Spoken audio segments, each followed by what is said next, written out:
In the last 9 years, we have lost 40% of the honeybee population on Earth. If the last honeybee were to die tomorrow, we would have world famine in 40 days. The Great Green Revolution is upon us, and if we nurture it, it will become a catalyst for change in a way we make energy, water, food, as well as a tool to revitalize our economy and the entire world economy. A lot of people don't realize this, but we have 160,000 linear miles of overhead transmission lines in the United States that need to be replaced tomorrow. Do you know why? Because they were installed in the 19th century and they're all cracked and corroded. And every day, for all the energy we make in the United States and the cracks in those lines, we lose 40% of our energy.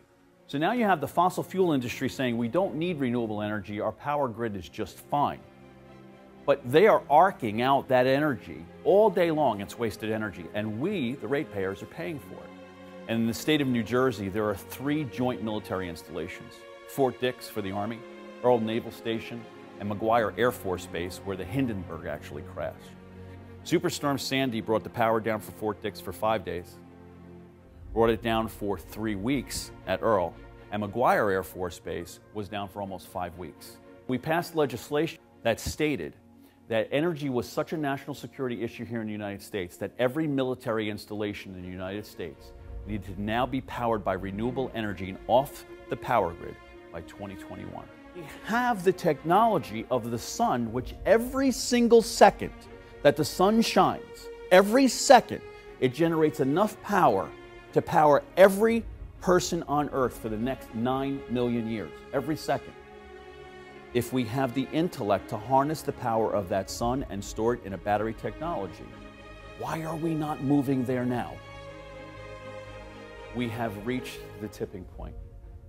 There is nothing and no money that we can spend that can reverse the effects of climate change.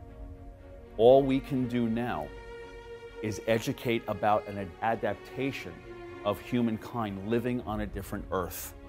We will see massive changes in weather patterns. For instance, in 10 years from now, those storms that form off the Horn of Africa up to Florida will no longer be torn apart by the Bahamas or Cuba. They will have direct hits on Florida, every single one of them. What we can do is do what America has done time and time again. When faced with insurmountable adversity, we learned that manufacturing is what's great about America. It's ideas, it's entrepreneurial spirit, and it's manufacturing. What we're talking about, the technologies that are needed to help the entire world reduce their fossil fuel dependence, reduce their refuse, is America starting to make things. Tesla is a successful U.S. car manufacturer now competing against the big 5. But Tesla is now showing that it can make a sexy vehicle that has a great drivetrain and it's got a waiting list 5 miles long. That's the essence of America.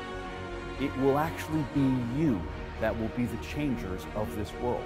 You that will learn what humanity has done time and time again, and that is adapt to the circumstances. You have that power.